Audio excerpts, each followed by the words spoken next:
జై శ్రీమన్నారాయణ. ప్రియ భగవద్భక్తులందరికీ, శ్రేయోభిలాషులకు, మిత్రులకు, ఆత్మీయులకు అందరికీ శుభోదయం. నేడు 9వ పాశురమును నేర్చుకుంటాము మరియు అట్లాగే తెలుసుకుంటాము. ముందుగా శ్రీ గురుభ్యో నమః. అస్మత్ పరమ గురుభ్యో నమః. శ్రీమతే రామానుజాయ నమః. హరి ఓం. 9వ పాశురంలోకి మనం వెళ్తున్నాం. ఒక్కసారి రివ్యూలో 8, 6, 7, 8 3 పాశురములను ధ్వనులతో మేల్కొల్పింది. ధ్వనుల సంకేతాలను చూపిస్తూ మేల్కొల్పింది మన గోలమ్మ తల్లి. నేడు 9, 10, 11, 12 ఈ 4 పాశురాలు ధ్యాన స్థితిలో ఉండి పరిపూర్ణులై ఉన్న మహాయోగ్యులైన వారిని, గొప్ప పరిపూర్ణులను, వాళ్ళను మేలుకొల్పుతుంది. ఈ పాశురంలో గోపిక అనే అన్నిట్లో పరాకాష్ఠ పొంది ధ్యానంలో ఉండి ధ్యాన స్థితిలో ఉన్న పరాకాష్ఠ పొందిన గోపికను మనం ఈరోజు అమ్మవారి దయతోని అమ్మవారు లేపుతున్నట్టుగా మనం ఊహించుకొని మనము పాశురము అనుసంధానించుకుందాం. ఆండాల్ తిరువడిగలే శరణం. తూమని మాడత్తు சுற்றம் விளக்கெரிய தூபம் கமலயத்து இளனை மேல் கண்வளரும் மாமான் மகளே மணிக்கதவம் தாழ்த்திருவாய் மாமீர் அவளோ எழுப்பிரோ உன் மகள்தான். உமையோ அன்றிச்செவிடோ அனந்தலோ ஏமப்பெருந்தியல் மந்திரப்பட்டாலோ மாமாயன் மாதவன் வைகுன்ற என்றென்றும் நாமம் பலவும் நவின்றே ஏலோரெம்பாவாய்.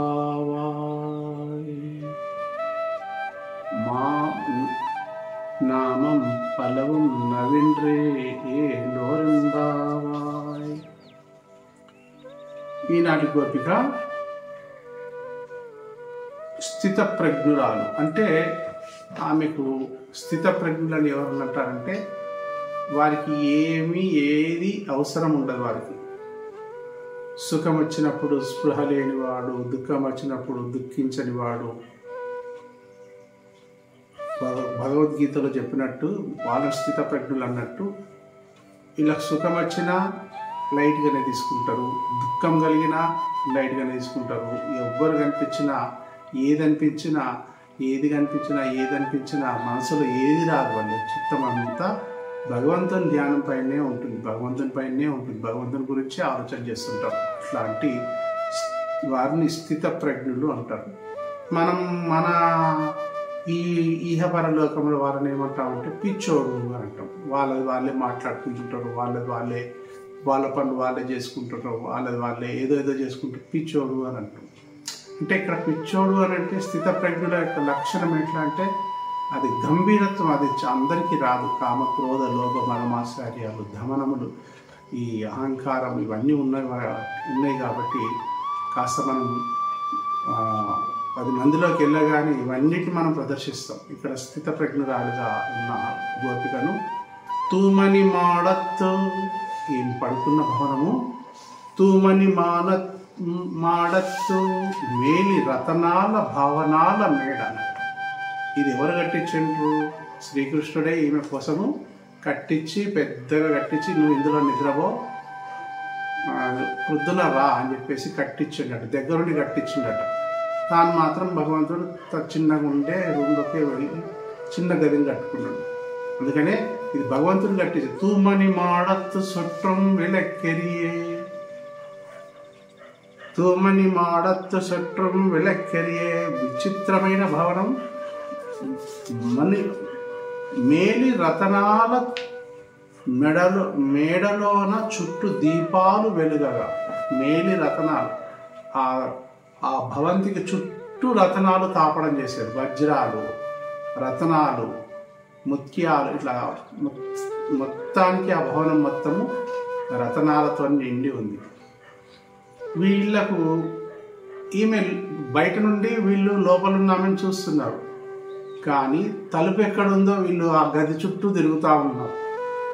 ఇక్కడికే గది, ఇక్కడ నుండి ద్వారం ఇక్కడుందా, ఇక్కడుందా, ఇక్కడుందా, ఇక్కడుందా, ఇక్కడుందా, ఇక్కడుందా అనుకుంటూ తిరుగుతున్నారు. కానీ ఆమె పడుకునే స్టైలు, ఆమె పడుకున్న తీరు చాలా అందంగా ఉంది కాబట్టి ఆమెను లేపాలన్న ఉత్సాహంతో వీళ్ళు మేలి రతనాల మేడలో తూమని మాడత్త సుట్రం విలక్కెరియే. నిద్ర లేవటం లేదు, విలక్కెరియే నిద్ర లేవటం లేదు. మరి ఆమె చుట్టూ చూడండి, భగవంతుడు అన్నీ ఇస్తారు, అన్ని ఇచ్చి పరీక్ష పెడతాడు, నా పైన భక్తి ఉందా లేదా.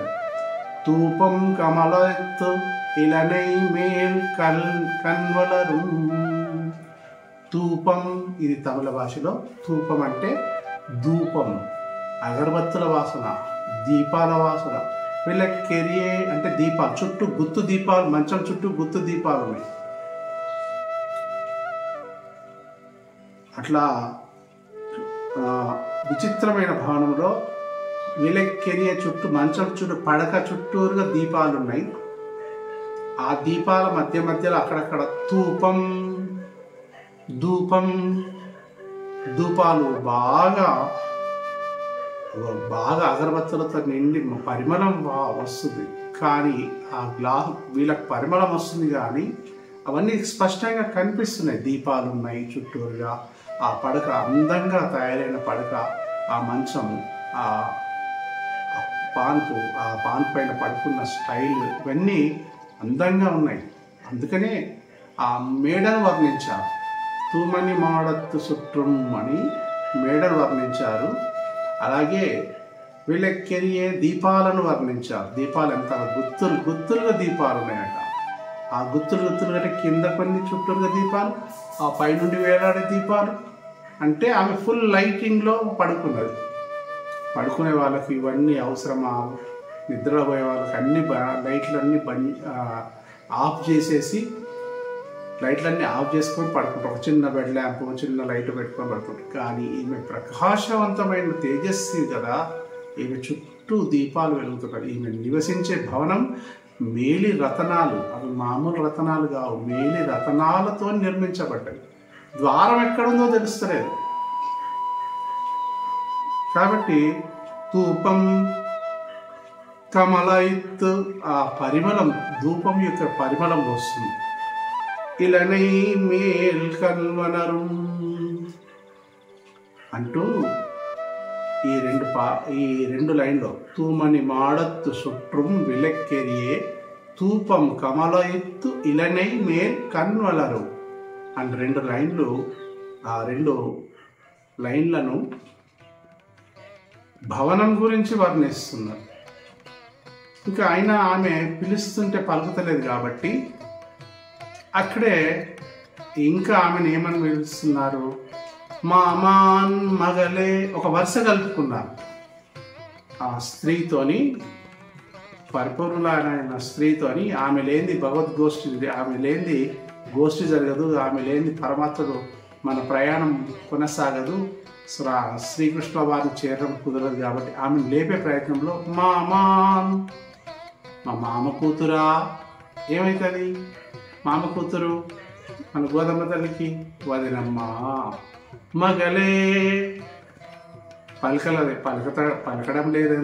పలకడం లేదేనమ్మా, మామాన్ మగలే మణికదవం, నీ మేడ మాణిక్యాల మనులతో నిర్మించిన ఆ మణికదవం, మనులతో నిర్మించిన ఆ గది తలుపులు తాల్ తిరవాయ్, తలుపులు తాల్ తిరువాయ్, తెరవమ్మా, తలుపులు తెరవవు. చూడండి, భగవంతుడిని మనం వచ్చే ముందు తలుపులో భగవంతుడు తెరిస్తే మనం లోపలికి, మనం తెరుచుకుంటూ పోతే మనకు అహంకారం అవన్నీ వచ్చేస్తాయి. కాబట్టి లోపలున్న గోపికను మణికదవం తాల్ తిరువాయ్ అని లోపలున్న గోపికను మన గోదమ్మ తల్లి, ఆండాళ్ళ తల్లి ఈ విధంగా పలుకుతుంది. అయినా కానీ లోపలున్న అమ్మ, లోపలున్న పరిపూర్ణురాలైన గోపబాలిక గోపమ్మ లేవటం లేదు, వినబడనట్టుగానే ఏం కనబడటం లేదు. చూడండి, అక్కడ వేరే పాశ్రంలో అరుస్తున్నాయి కవ్వములు, చప్పుడు, ఏదేదో అయినా కానీ వీళ్ళు లేవలేదు. మళ్ళీ వీళ్ళు పిలిచి లేపితేనే కలిసింది. వీళ్ళు ప్రయత్నం చేస్తున్నారు లేపడానికి కోసం. మామా, ఓ వదినేమ్మా, ఓ వదినే, మగలే లేవమ్మా, పాన్పుపై నుండి లే, మణికదవం తాల్ తిరువాయ్, తలుపు తీసుకొని రామ్మా. అయినా కానీ లేవకపోయేసరికి అక్కడే ఆ భవనం వెలుపలనే ఒక స్త్రీ వచ్చింది. వెంటనే ఆమెతో ఒక సంబంధం కలుపుతున్నారు. చూడండి, బంధాలను కూడా ఇక్కడ తెలియజేస్తున్నది అమ్మవారు తిరుప్పావళి పాశురంలో. బంధాలను మామీర్, ఓ అత్త అని పిలిచారు. మామీర్ అంటే ఓ అత్త. ఆమె వదిన అన్నప్పుడు ఈమె తల్లిగా కాబట్టి వదిన కూతురు, వదిన అత్త కూతురు, ఆమెకి వీళ్ళకి ఏమవుతుంది, వదిన అవుతుంది కదా. ఆమె మామీర్ అవలే, ఏమమ్మా, యోలిప్పిరో ఏం పలుకుతలేదు ఏంది ఆమె ఎందుకు పలుకుతలేదు? అవళే ఒళుప్పిరో మగల్దాన్ నువ్వన్న పోయి లేపమ్మా. ఓ అత్త, ఇంటి వాళ్ళనైతేనే, దగ్గర వాళ్ళనైతే, దగ్గర సంబంధికులనైతేనే అత్త, మామా అని పిలుస్తారు. కొంచెం దూరం బంధువులైతే అత్తమ్మ, మామయ్య అంటారు. ఇప్పుడు ఇంగ్లీష్లో అందరూ ఆంటీలే, అందరూ అంకుల్లే. ఆంటీ అంటే ఏంటి అంటాం. అట్లా మామీ, ఓ అత్త, అవళో ఒళిప్పిరో నువ్వన్న చెప్పమ్మా. మగల్దాన్ లేపవమ్మా. ఇంకా ఏమంటున్నారు వ్యంగ్యంగా, ఈ అత్తకు పౌరుషం వచ్చేటట్టు. వీళ్ళకేమో తలుపులు తెరుచుకొని వెళ్ళి లోపల వెళ్ళి తట్టి లేపుదామని ప్రయత్నం చేద్దామన్నా కానీ వీళ్ళకి ఆ తలుపులు తీసే మార్గం తెలుస్తలేదు, ఎక్కడి నుండి వెళ్ళాలి. కానీ కనిపిస్తుంది, ట్రాన్స్పరెన్సీ కనిపిస్తుంది. ఏ అద్దమును ముట్టుకున్నా చకచక మెరుస్తుంది. అన్ని రత్నాలతో డిజైన్లుగా ఆ డిజైన్లను చూసుకుంటూ కొందరు, ఈ గోప బాలికలందరూ కొందరు ఆ డిజైన్లను చూస్తూ అలా చూస్తున్నారు. కొందరేమో ఆ లోపలున్న దృశ్యాన్ని చూస్తున్నారు, కొందరేమో దీపాల దృశ్యాలను చూస్తున్నారు, కొందరేమో అగరవత్తుల వాసనను పీలుస్తున్నారు. మరి మన ఆండాళ్ళ తల్లి ఆమె లేపే ప్రయత్నంలో కష్టపడుతున్నది. అందుకనే మామాన్ మగలే, ఓ వదినే అని లేవమ్మా, నువ్వే తలుపు తీయని అని చెప్పింది. అయినా కానీ ఆమె లేకపోయేసరికి మామీ, ఓ అత్త, అవళ్ళో ఒళిప్పిరో నువ్వన్న లేపవా అమ్మా. ఏం అలా పడుకుంటే ఎలా, మగల్దాన్ మీరన్నా లేపండమ్మా అని. ఇంకేమంటున్నారు, ఓ మయ్యో అన్రిచ్చెవడో, ఏమన్నా నోరు ఆమెకు మాటలు రావా? అన్రిచ్చెవుడో చెవిటిదా, మూగదా, చెవిటిదా? అన్రిచ్చెవిడో ఆనందలో అలసిపోయిందా? పూజ చేసి ఇంట్లో పనులు చేసి ఆ కవ్వంతో చిలికి అలా పడుకుందా? అయినా ఈ ఇంత పెద్ద భవనాలలో ఆమె పని చేయవలసిన అవసరం ఏముంది? కాబట్టి ఆమె అలసిపోవడానికి వీల్లేదు. కాబట్టి ఆమె నిద్రలో ఉంది. ఆ నిద్రలో ఉన్న ఆమెను మీరు లేపాలి అత్తమ్మ, అత్తగారు, అత్త అని. ఎందుకు? ఏమప్పెరుందియల్ ఏమన్నా కావాలించారా మందిర పట్టాలో. ఆ మంచంకు ఆమెకు ఏమైనా మంత్రం వేశారా, కావలించారా? ఆమెకు ఏదైనా మంత్రం వేసి అలా పడుకో అని చెప్పేసి కానీ మంత్రం వేసి కదలకుండా కానీ ఏమైనా మంత్రం వేశారా? లేలే. అలా మంత్రం వేస్తే అలా ఆమె పడుకుంటే మా గోష్ఠి కొనసాగదు, మా గోష్ఠి ముందుకు పోదు, మాకు ఇక్కడే బ్రేక్. కాబట్టి ఆమెను ఆనందలో అలసిపోయిందా? ఏమప్పేరుంది మందిర పట్టాలో. ఆమె కావలించారా లేదా ఏదైనా మంత్రం వేశారా? చూడండి ఎంత బాధతోని మన అమ్మవారు ఆమెను లేపే ప్రయత్నంతో అడుగుతున్నది. ఈ మొదటి 2 లైన్లు 3 లైన్లు అమ్మవారికి సంబంధించినది, లోపల ఉన్న గోపికి సంబంధించినైతే ఈ 3 మామీర్ ఉమయో ఏమప్పేరుంది ఈ 3 లైన్లు అత్త గురించి.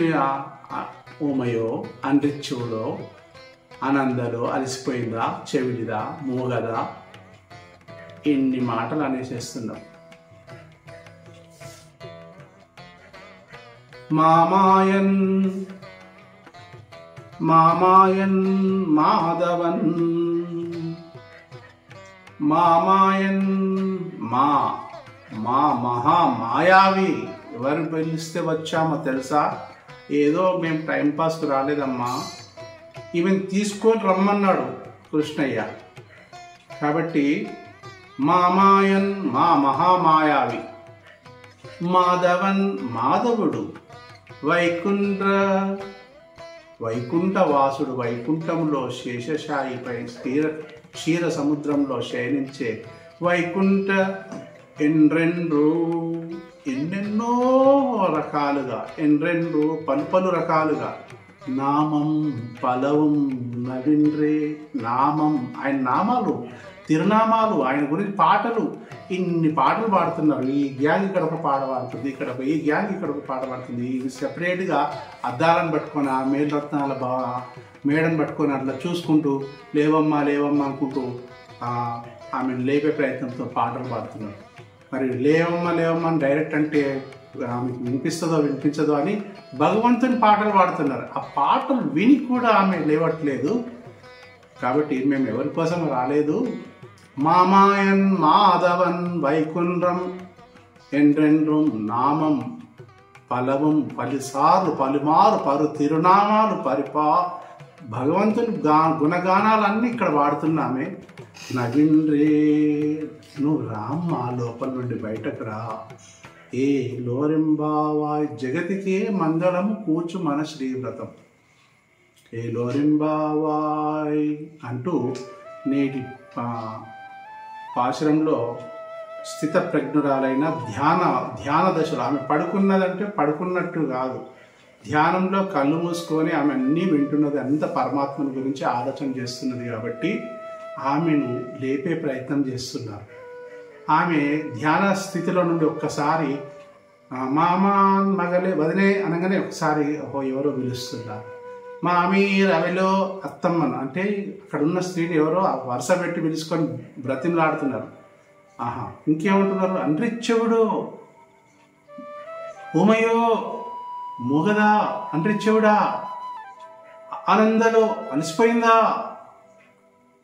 మంచంకి ఏమైనా మంత్రం వేసి, ఇవన్నీ ఆమెకు వినబడుతున్నాయి. ధ్యాన స్థితిలో నుండి ఆమె క్రమక్రమంగా బయటకు వస్తూ ఇవన్నీ వినబడుతున్నాయి.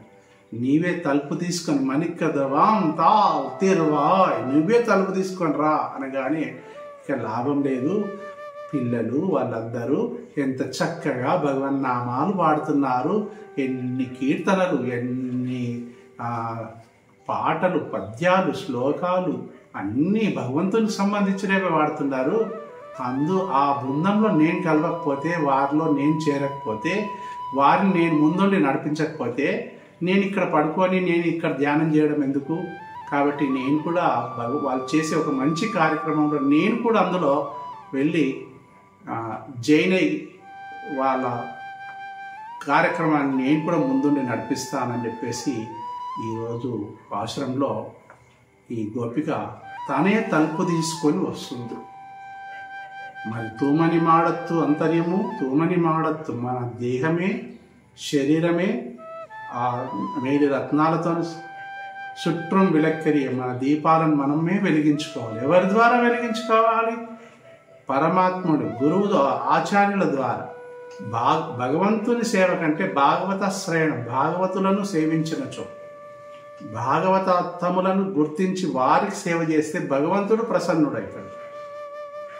ముందు వారికి వేయాలి. చిన్న ఉదాహరణ చెప్పదలుచుకున్నాను. మనం అంత మంచిగా అలంకరించుకొని టెంపుల్కి వెళ్ళాము. గుడిలో కూడా స్వామివారు చక్కగా అలంకరించబడ్డాడు. అంత బాగుంది. ఆలయం పరిశుభ్రంగా ఉంది. గుమగుమలు, ధూపాలు అన్నీ ఉన్నాయి. మనం కూడా భక్తితోని గరుడ ఆళ్వార్లకు దండం పెట్టుకొని, ఆళ్వార్లకు దండం పెట్టుకొని మనం కూడా బయటకు వస్తున్నాం. లోపలికి వెళ్ళాం. లోపలికి వెళ్ళిన తర్వాత అక్కడ పూజారి కనుక లేడనుకోండి, సుందర దేహమైన పరమాత్ముడు ఎంత బాగున్నా, అక్కడ పరిసరాలు ఎంత బాగున్నా ఒక ఆలోచన, అరే పూజారి ఎక్కడున్నాడు అని. అట్లాంటి ప్రత్యేక స్థానం భాగవతోత్తములకే ఉంటుంది. కాబట్టి ఈ పాశురంలో మనము ఆ తూమని మాడతుతోని మన బృందంలో కలుపుకున్న శ్రీవ్రతంలో కలుపుకున్న మంగళం, జగతికే మంగళం చేకూరుస్తున్న మన స్థిత ప్రజ్ఞురాల్ని లేపుకొని తీసుకొని వెళ్తుంది. ఇక్కడ ఈ పాశురంలో వీరిని ఆళ్వార్లు, భక్తి సారులు అనే ఆళ్వార్లు ఉంటారు. ఈ తూమని మాడత్తు అంటే భక్తి సారులు అనే ఆళ్వార్లు. వీరికి ఏదోక్త కార్య అని వీరు సిద్ధ పురుషులు, స్థిత ప్రజ్ఞులు. వీరికి ఏమి అవసరం లేదు. అన్ని చుట్టుపక్కల అన్ని ఎన్ని ఉన్నా, భోగభాగ్యాలు ఎన్ని ఉన్నా వాటిని తృణప్రాయంగా అలా పక్కకు నెట్టేస్తారు. అట్లాంటి స్థిత ప్రజ్ఞులు ఈయనను పార్వతీ పరమేశ్వరులు పరీక్షించడానికి ఒకసారి వస్తారు. భక్తి సారులు, యథోక్తకారి పరీక్షించడానికి వచ్చి ఈయన లోపల ఎంత భక్తి ఉంది, ఎంత ఆశ ఉందని చెప్పేసి టక్మని పార్వతీ పరమేశ్వరు ప్రత్యక్షమై, నాయనా భక్త, నీకేం వరం కావాలో కోరుకోండి. నాకు ఎందుకు ఇవన్నీ ఏం సంబంధించినవి, ఇక్కడ ఈ ప్రకృతిలో నాకు సంబంధించినవి ఏం లేవు, నాకు పరమాత్మని భక్తి తప్ప ఇంకేం వద్దు అన్నట్టు. లేలే ఆ పరమాత్మని భక్తి నీకు ఆల్రెడీ ఉంది, అనుగ్రహించడము సరే, ఇంకా ఏదైనా వరం కోరుకొని పట్టుబట్టి మరి పార్వతీదేవి పరమేశ్వరుడు మరీ పట్టుబట్టి ఇంకో వరం అంటే, ఆయన చూస్తూ అక్కడ చినిగిపోయిన బొంత ఉంది. ఆ బొంత దగ్గర బొంత చినిగిపోయిన బొంత ఉంది. ఒక సూది పట్టుకున్నాడు, దారం పట్టుకున్నాడు. ఆ దారం పట్టుకొని ఈ సూదిలోకి దారం ఎక్కించడం నాకు అస్సలేదు, ఈ సూదిలో దారం పెట్టే ప్రయత్నం చేయండి, దారం పెట్టి రమ్మా అని చెప్పేసి ఇచ్చేసాడు. అంటే అంత ఆయనకి ఏమీ అక్కర్లేకుండా స్థితపడి కేవలం బొంత కుట్టుకోవడానికి కోసమే పార్వతీ పరమేశ్వరులు ఆశ్చర్యపడు. ఏమన్నా నువ్వు ఎన్నో కోరికలు కోరుకుంటావు అనుకున్నాం, మోక్షం అడుగుతావు, ఏది అడుగుతావు అనుకున్నాం, కానీ ఈ బొంతతో మమ్మల్ని ఇంత బొంత కుట్టే సూది దారంతో మమ్మల్ని అంత చిన్న వరం కోరుకుని నువ్వు మహాత్ముడివి, నీ పేరు ఎల్లకాలం ఉండను కాక అని ఆశీర్వదించి వెళ్ళిపోతాడు. అట్లాగే ఒకసారి ఒక సిద్ధుడు వస్తాడు. ఒక సిద్ధపురుషుడు మాయాజాలి, ఆయన ఒక రసగులికను, స్వీట్ బిల్లను తీసి దీన్ని ఇలా ఎగరేసుకుంటూ ఇది బంగారం అయితే చూడండి అనుకుంటూ అక్కడున్న ప్రజలందరినీ ఇట్లా చేస్తారు. ఇట్లా రసగులికలు చేసుకుంటూ బంగారం తన మహత్తు చేత మెజిషియన్ లాగా చేసుకుంటూ ఇట్లా పాడేస్తుంటే, ఆ సమయంలో భక్తి సార్లు అక్కడ ఆ సమయంలో వెళ్తే అందరు పోటీ పడుతుంటే అందరిని ఆపేసి, చూడు ఆ రసగులికలతోనే నువ్వు బంగారం తయారు చేస్తున్నావు కదా, నా శరీరం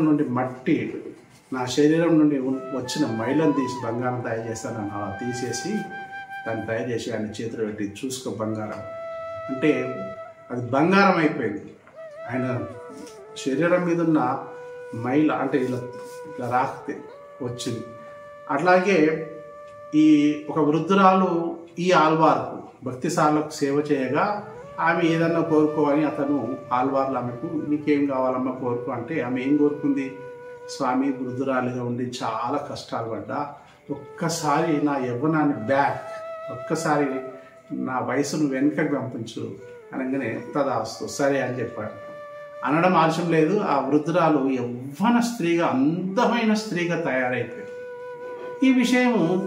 ఈ విషయం రాజుకు తెలిసిపోయింది. అక్కడున్న రాజుకు తెలిసిపోయింది. ఆమెను ఆ రాజు కూడా ఈమె వృద్ధురాలంతా వయస్సు కాబట్టి అంత యవ్వనమైన స్త్రీని తాను పెళ్లాడదలిచి ఈ మహారాజు కబురు పంపుతాడు, తను తీసుకొని రండి, నాకు కూడా యవ్వనం ఇప్పించమని చెప్పాడు. సరే రాజాజ్ఞ కాబట్టి పోతాడు.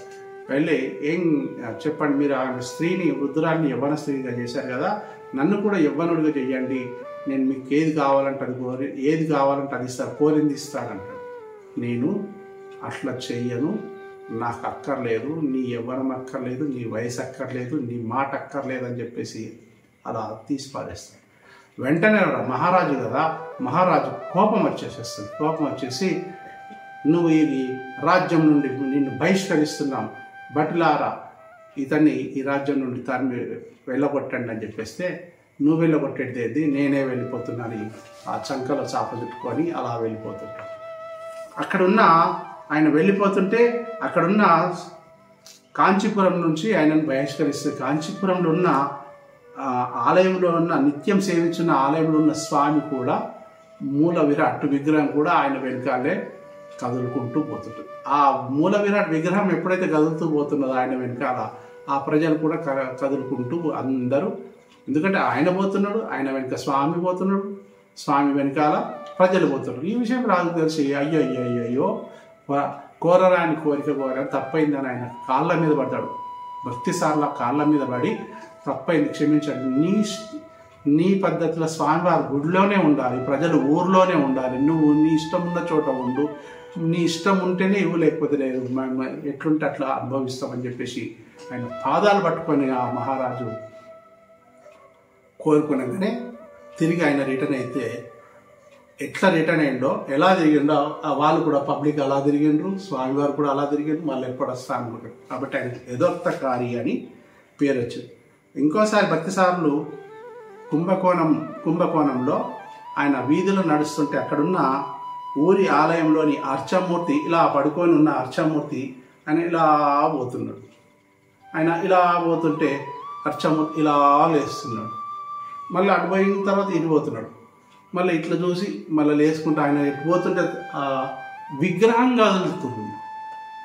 అర్చామూర్తి రోజు అర్చనలు చేసే విగ్రహం కదులుతుంది. అంటే ప్రజలు ఇటు విగ్రహాన్ని చూస్తున్నారు, ఇటు భక్తిసారులను చూస్తున్నారు, యథోక్తకారిని చూస్తున్నారు. ఈయనకు దండం పెడుతున్నారు, ఆయనకు దండం పెడుతున్నారు. అంటే అంత భగవత్ అనుభవంలో మునిగి ఉన్న ఆ భక్తిసారులు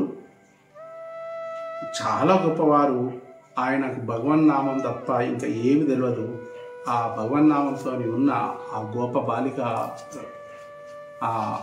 ఉన్న ఆమె లేచి భవనంలో నుండి ఆమెనే తలుపులు తీసుకొని, సరే పదంట్రా పద, నేను కూడా మీ బృందంలో కలుస్తా, నాకు కూడా కుతూహలం ఉంది, నాకు కూడా భగవంతుని చేరాలనే తపన ఉంది, నేను ధ్యానం చేసుకుంటూ నేను అట్ట చేరుతానేమో అని అనుకున్నాను, ధ్యానం ద్వారా నేను మోక్షం పొందుతా, శ్రీమన్నారాయణ దగ్గర చేరుతానేమో అనుకున్నాను. కానీ మీ మార్గం మీద సులభమైన మార్గం ఉంది. పాటలు పాడుతున్నారు, ఆటలు ఆడుతున్నారు, ముచ్చట్లు చెప్తున్నారు, అనేక ఆయన స్వామి యొక్క గుణగణాలను వివరిస్తున్నారు. ఇంతమంది 6వ పాశురంలో 6, 7, 8లో ఉన్న గోప వాళ్ళను కూడా, గోప వనితలను కూడా తీసుకొని మీరు ఆ బృందంలో కలుపుకొని పోతున్నారు కదా, మరి నేనెందుకు తక్కువ, నేను కూడా మీ బృందంలో కలిసి వస్తా పదండి అని చెప్పేసి ఆ లోపల ఉన్న గోప వనిత బృందంలో కలిసి తన ప్రయాణం కొనసాగిస్తుంది. మరి ఈరోజు 9వ పాశ్రంలోని తుమని మాడతు చుట్టూ వెలకరితో ధ్యాన వ్యవస్థ, ధ్యాన దీక్షలో ఉన్న, ధ్యానంలో ఉన్న ఆల్వార్లైన యథోక్తకారి భక్తసారులు లేపుకొని మరి యొక్క ఆల్వార్ దగ్గరికి 10వ పాశ్రంలో వెళ్తుంది. మనం 10వ పాశ్రంలో వెళ్ళి ఆమెను ఏ విధంగా లేపుతుందో తెలుసుకుందాం. మనం బాగా జ్ఞాపకించుకోవాలి, మేడలాంటి శరీరం మనది ఎప్పటికీ శాశ్వతం కాదు. మనం లేవాలి, మంచం నుండి లేవాలి. ఎప్పుడు లేవాలి? మనం భగవంతుని స్మరించడం కోసం లేవాలి. చెవులు ఉన్నాయి, భగవంతుని నామం వినాలి, నోరుంది, భగవంతుని నామం పలకాలి.